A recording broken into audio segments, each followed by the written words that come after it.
Hey guys, welcome back to Maelstrom Gaming Studios. I'm Craig, and today we are going to talk about the Ravners. This is going to be a double deep dive, as we're going to talk about the new basic Ravners and the new Hyperadapted Ravners here in Warhammer 40k. Technically, time recording this, and probably the time you'll watch this, they are not out yet. Actually, the Kill Team boxes is just going on pre-order. Not even on pre-order, so they're not even out yet, but I still want to talk about them because they are the new shiny toy for the Tyranids, and there's a lot that goes into these guys to really revamp a bunch of Tyranid lists. So if that sounds good, do like and subscribe to stay up to date on all of our stuff here at Maelstrom Gaming Studios. On this channel, this one we pretty much cover Tyranids and a bit of ancillary 40k stuff as well. You'll see battle reports, tactics, whatever the case may be, typically centered around the Tyranids. So with all that, thank you members for being awesome, and let's dive into today's video.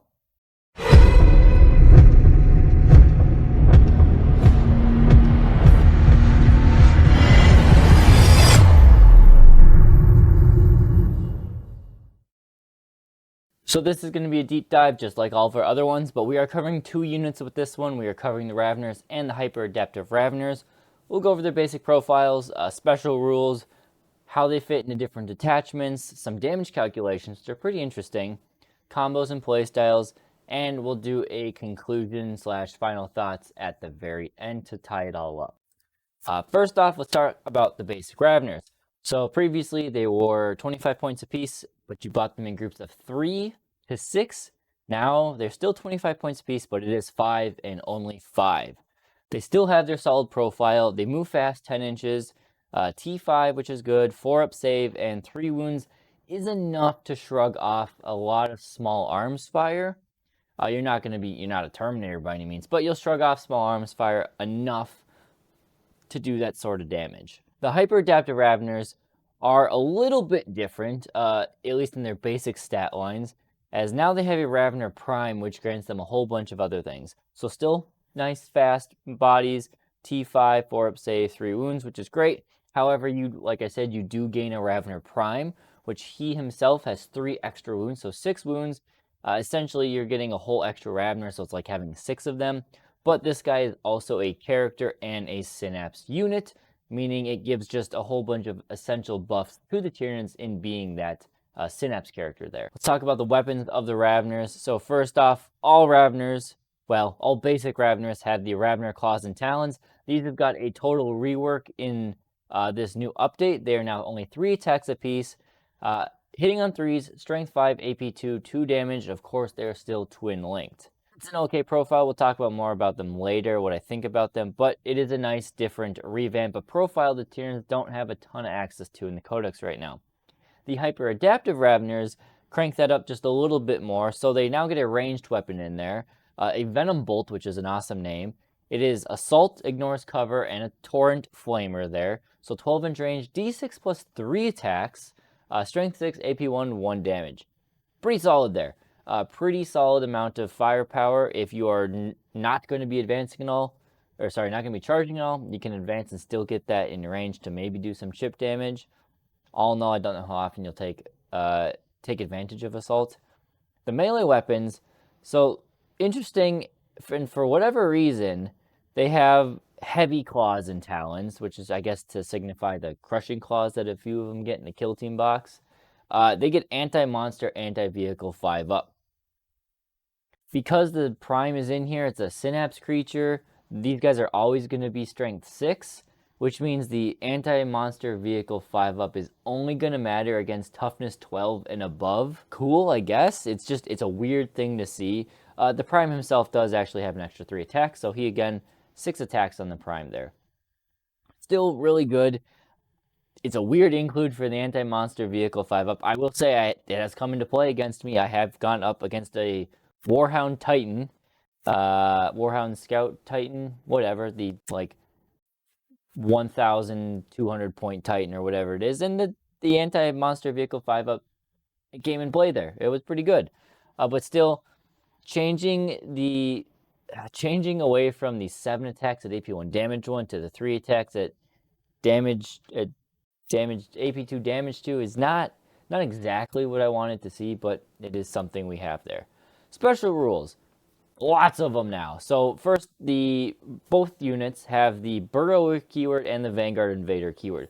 The Vanguard Invader keyword is printed on the datasheet, and I believe it was the balanced data slate, they gave the Burrow keyword to both of these. So if you want to play them in those specific attachments, they get more benefits from there.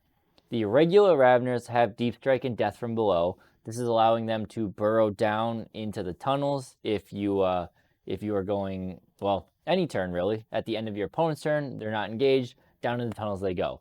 This does allow you to do turn 1 Deep Strike, something a lot of people newer players haven't been catching on to, is that if you are playing in the new, or any detachment, but specifically the new Subterranean Assault, and you have Ravners on the table and you go second, your opponent goes first, they burrow in, they are allowed to Deep Strike turn 1. So, pretty cool there. The Hyperadapted Ravners have the same Burrower and Vanguard Invader keyword. It is important they do not have Death from Below. For whatever reason, I guess maybe that would have been too powerful if they had that. They don't have it, but a Hyperadapted Ravner unit can join or be joined by a set of basic Ravners to make a big 10-man squad. So this will allow then the rule from the basic squad, Death from Below, to be used with the Ravner Prime squad. Therefore, they all can get it. Being that the Ravner has the character keyword, he can take enhancements. So think about all of those awesome enhancements, and we'll touch on some of them here in a bit that the Ravner Prime can take advantage of. It has Synapse, like I said, so Shadow in the Warp giving that extra bonus, Synapse giving extra strength to them all the time. Very nice to have. And then some other special rules because they need more. Alpha Leader is sustained hits 1 all the time. It's not while leading a unit, they just always have it. So if they are leading a unit, the Ravners get it as well, but it's a nice little include. And then they also get a once per game free Heroic Intervention or Rapid Ingress, and it can be used, either of them can be used if it's already been used once this turn. So you could Rapid Ingress 2 units with this being one of them, or you could Heroic Intervene 2 units with this being one of them, but it's only one or the other once per game. I think you'll typically use Rapid Ingress, but you never know. So let's talk about the detachment benefits that these guys have. And this is primarily going to be focused on the Hyperadapted Ravners, with maybe 5 regular Ravners tucked into there as well. But there's a ton of potential here. So first off, Vanguard Onslaught, they're going to love this. Ravners are going to love this. You are going to be seeing probably 2 groups of 10. So 2 groups of 5 Hyperadaptive, 2 groups of 5 regulars. They join each other. They'll get the advance in charge and all of the good strat supports. They're going to be nasty, and you're probably, like I said, you're going to see 20 of them in a lot of lists. Crusher Stampede and Unending Swarm, I put these two together because there isn't a ton of synergy here. While it is nice to have maybe a basic five-man squad of Ravners for a little bit of utility, support, action doing, Action Monkeys aren't as important in Chapter Approved 2025-2026. It's still nice to have a few, but they are pricey at 125 points. So you probably won't see too many of them there, but you never know. Invasion Fleet. This is a pretty good one because, again, Prime is Synapse.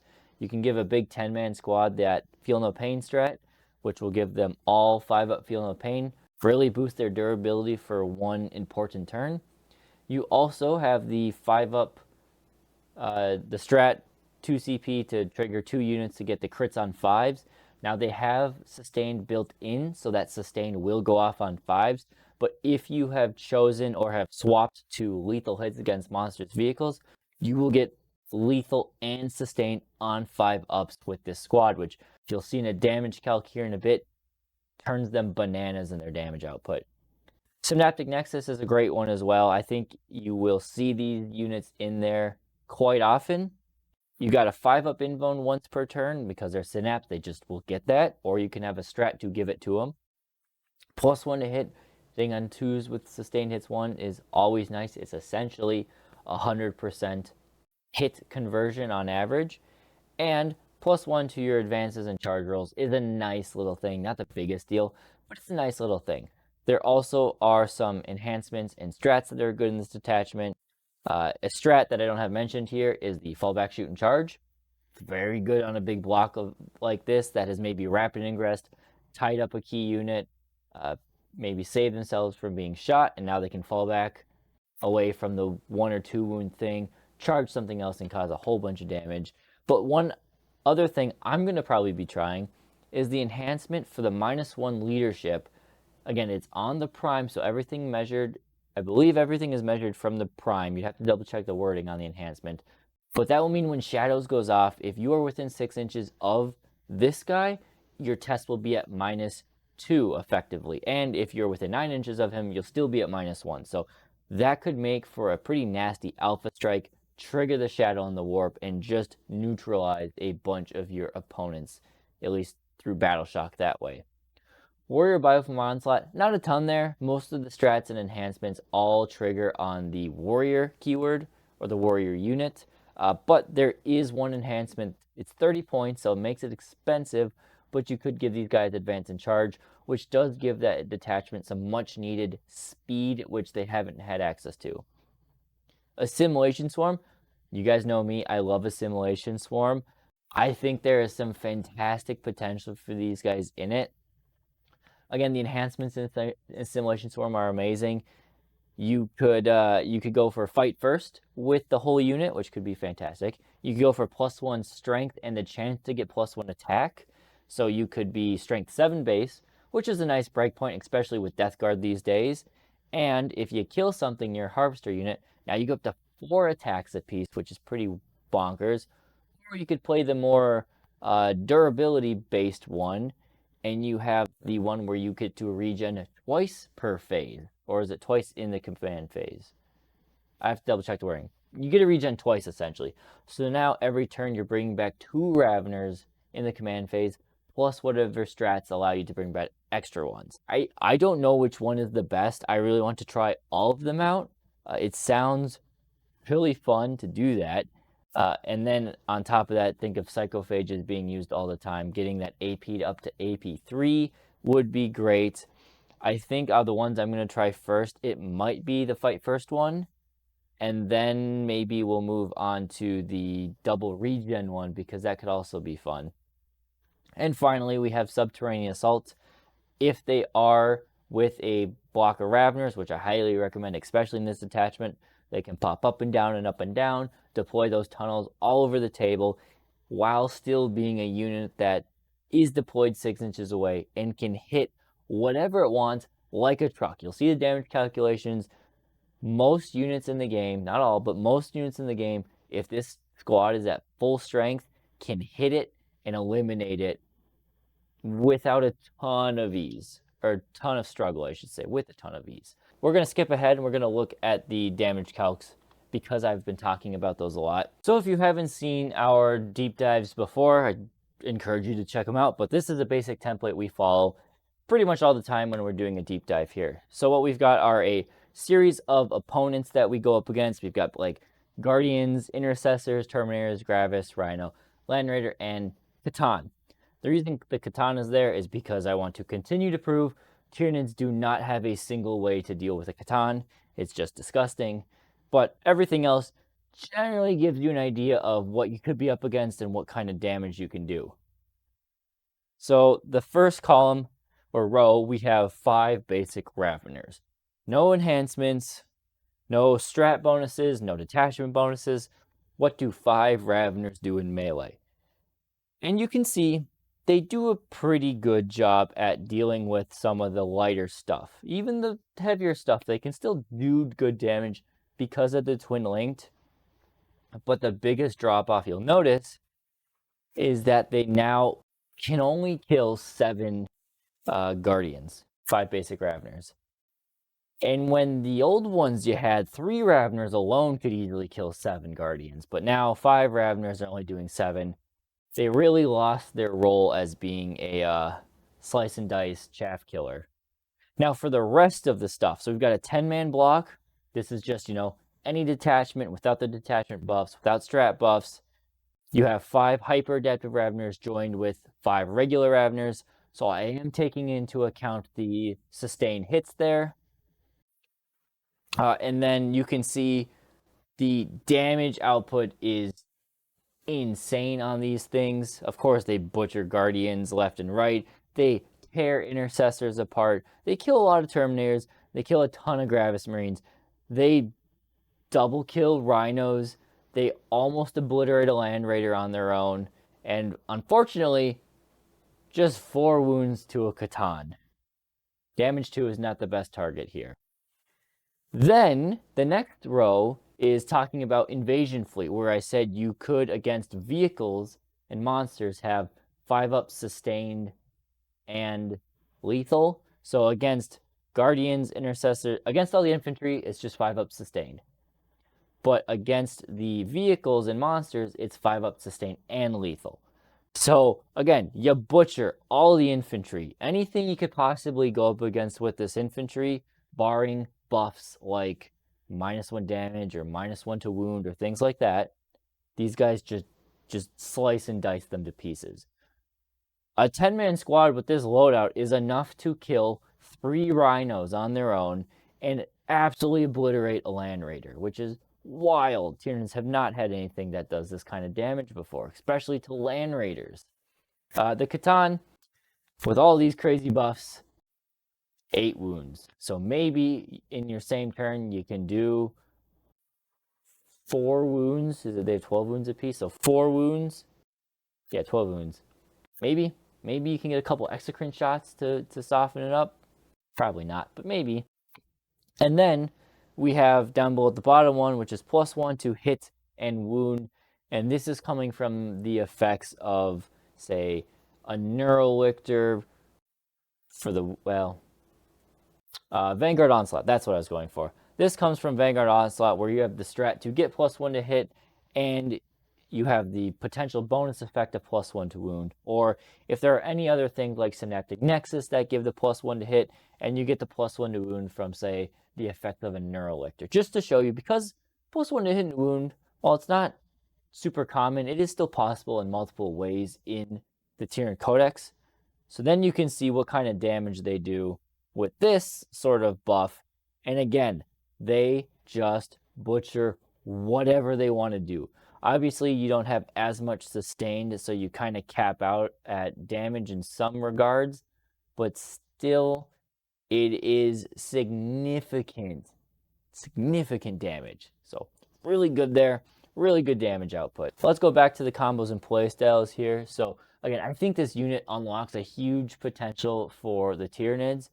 Is it game changing? I don't know for sure, but using them as proxies on the table while I wait for the ones to show up, I can tell you it has been fun to see what these things can do.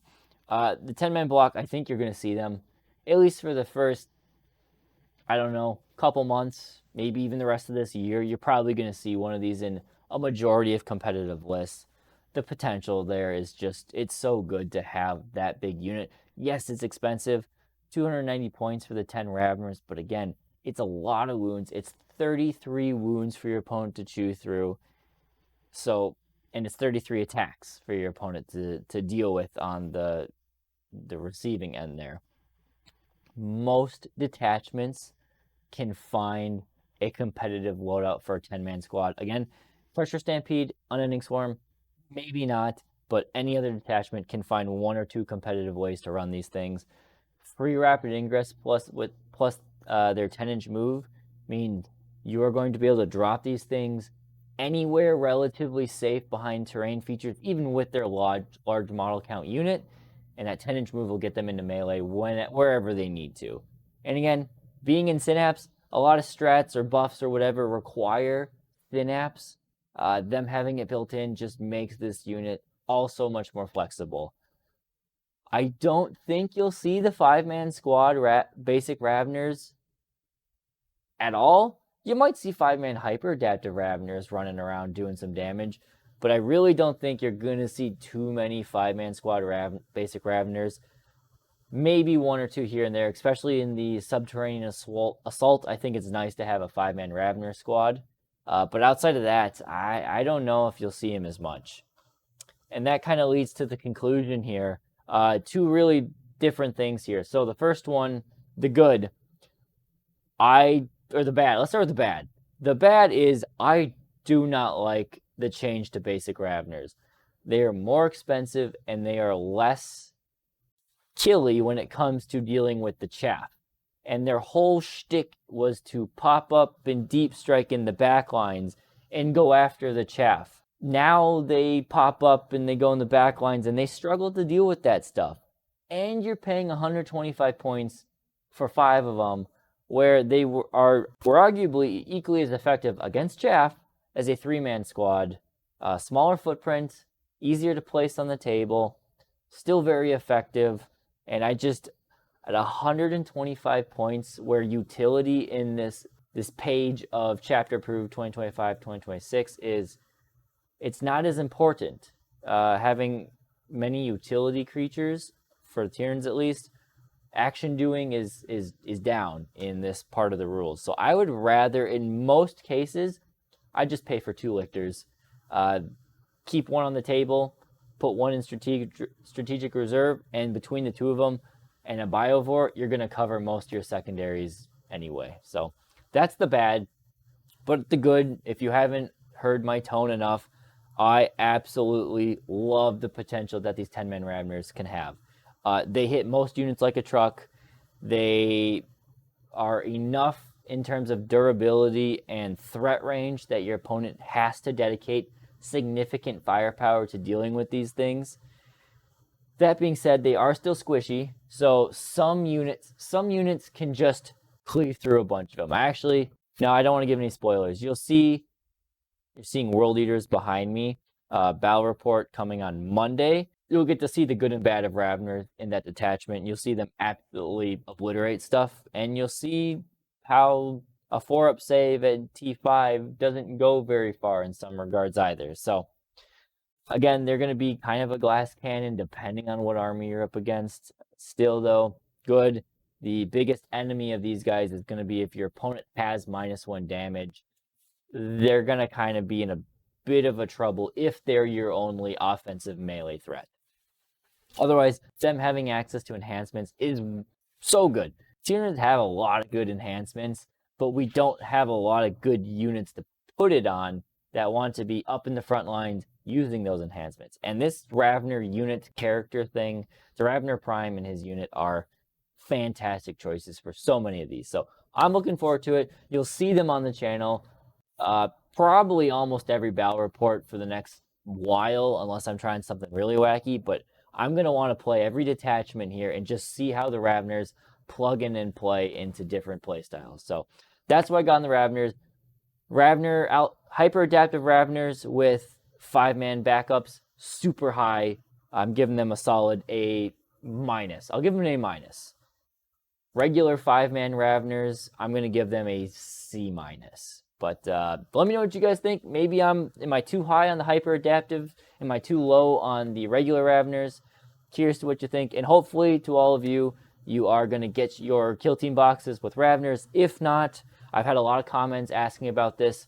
I would look for in the next 2 to 3 months, you'll see GW release the 5-man Ravner kits all on their own, and they'll be out there and you can buy them like crazy. But for now, hopefully you get what Ravners you can, or you've got some proxies that your opponent will let you use to fill in because they are fun to use. So that's what I got. Thank you guys for watching. Thank you, members, for being awesome and supporting this channel. It really means a lot to us here. And we'll see you next time here at Maelstrom Gaming Studios.